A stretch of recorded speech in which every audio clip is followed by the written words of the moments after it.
Ассаламу алейкум. Жамат, такси коллегалар, Бишкектеги таксист туугандар. Электромобилди айдагандар, мынакей зарядка коомун. Зарядка примерно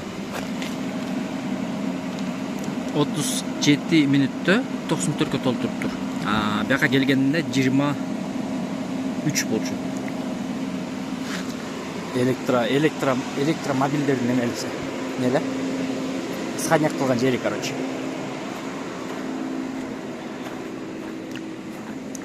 Жаңы закондор кирип атат. Азыр ошол жөнүндө кенен айтып берем. Күн аябай ысык болду. Эми BID 3-түн BID 2 менен эмне айырмасы дагы бар экенин айтайынбы? Зарядтап аткан кезде машинаны жандырып коюп отуруп алып кеткенсиң ичинде. BID E2'да жандырып коюп ичинде отурсуң болот да. Андай тема жок экен бакта. E3'де. Ошо ичинде отурсаң, баняда отургандай болосуң, а сыртта жүрсөң тоже ысык. Ну, короче. Суть не в этом. Так, саат канча болду?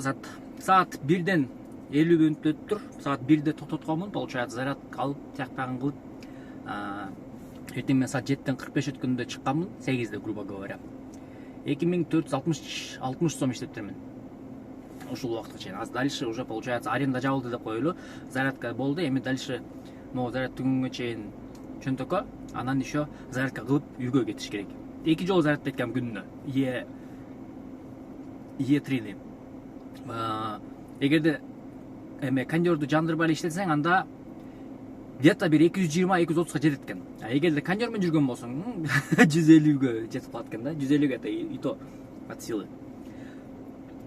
Туугандар, эме жаңы законго уже подписание указга либо приказ кетти, либо уже кол койду, точно еще не определил, окуган жокмун до конца. Но суть в том, что ушул закон кирет экен. Кыргызстанда такси кызматында иштеген айдоочуларга талап коюлат экен. Биринчи талап бул сырткы келбети. Бул нерсе уже мени ойлондуруп баштады. Себеп дегенде неприятныйраак ойлонуп баштадым, эмне болот экен деп. Экинчи келбети, экинчи требованиясы вид, внешний вид, кийим кечеси получается, кийим кечеси татынака болуш керек экен. Анан үчүнчүсү судимость болуш керек экен. 3 закон, то есть 3 требования ушундай такси кызматында иштегендерге коюлат экен. Оюңуздарды жазып кетиңиздер комментарийге. Эмнени лучше өзгөртсө болот болчу, таксиге эмнени кошсо жакшы болот болчу, жана таксиге кандай жаңылык киргизсе болот болчу деген, бул чисто таксисттердин ою болсун, жана чисто таксисттердин жазган комментарий болсун да, чисто ушу таксисттерге кандай болгондо жакшы болмок деген вопрос менен. Ошол эми улантабыз жумуштабыз кайра. Дальнейшем канча заказ болду, кандай болду, постепенно тарап турам. То есть бүгүнкү нерседенчи.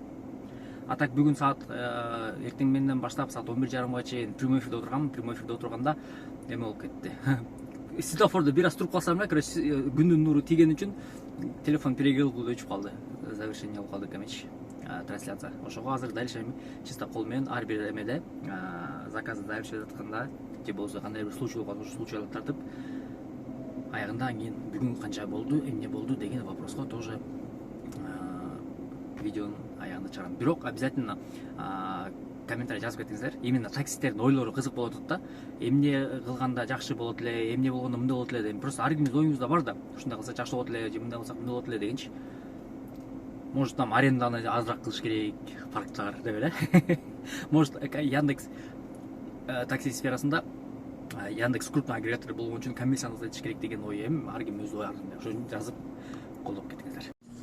Негизи кандай болуп атат жумуш силерде? Что-то жумуш вообще слабый го, ё-моё. Саат 4 болуп атат. 98 сомго келдим 11 мүнөттө. Дурдуй плаза деген жага. Акча мына карасаңар.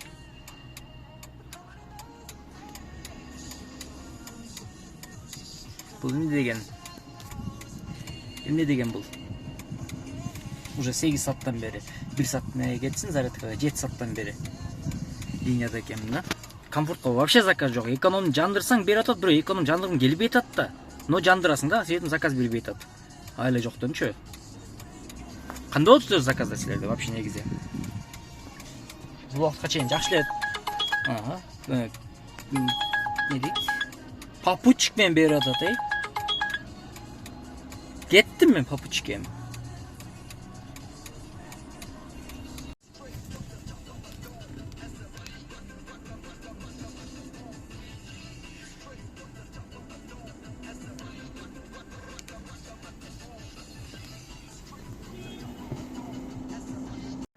Кыргыз эли, мен бүгүн эчем.